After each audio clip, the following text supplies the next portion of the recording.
Now that we've been driving the FR-S for the past month, I thought it'd be a good idea to come back and give you guys my initial impressions, like the first month of ownership. And this is actually a car that Katie and I really wanted ever since they first came out. And now that we've been living with it for the past month, has it lived up to our expectations? We'll find out.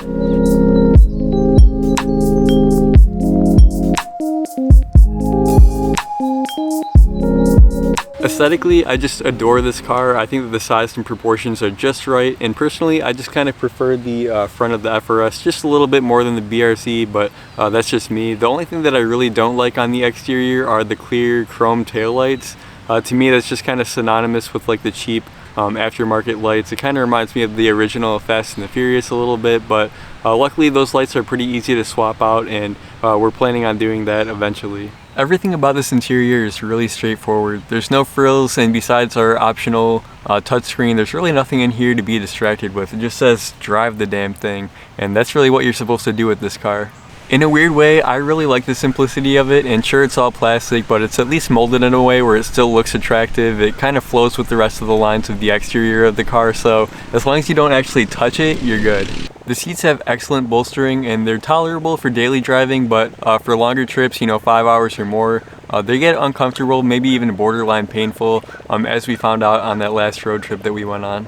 So my only really big complaint about this interior is actually the lack of sound deadening or insulation. So it's actually not too bad on a back road because you can hear the engine nice and loud, but other than that, for daily driving and stuff, you're also hearing the tires, the road noise. On the highway, the exhaust kind of gets annoying after a little while, but other than that, I really don't have too many complaints about the interior, and any that I did have, they're pretty much forgiven as soon as you actually take the car out on the road. So let's do that right now.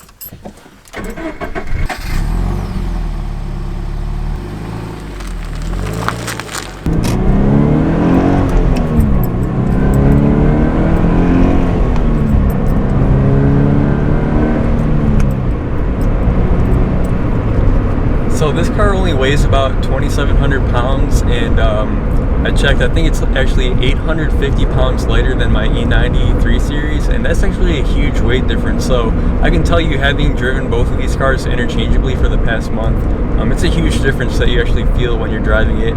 Despite this car having a much smaller engine and quite a bit less horsepower, it actually feels almost just as fast considering it's so much lighter.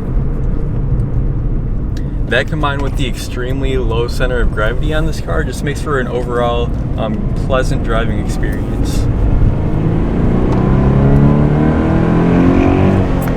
It's actually, a lot of people say, I don't like the FR-S because it's so slow.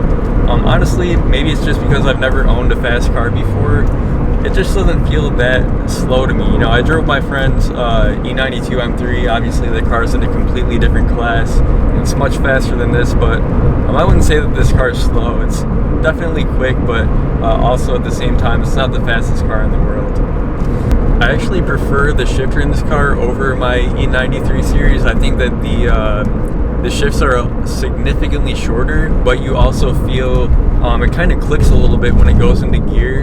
And after driving this and going to the BMW, for me personally, the BMW just feels a little bit on the mushy side as far as the shifter goes. But let's turn onto this back road and see how it does.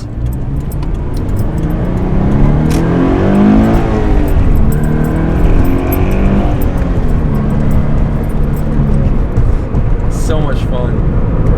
I wish I had some better tires on here because I feel a little bit more confident than the ones that came from the factory, but yeah, it's just so much fun to drive this car through these corners.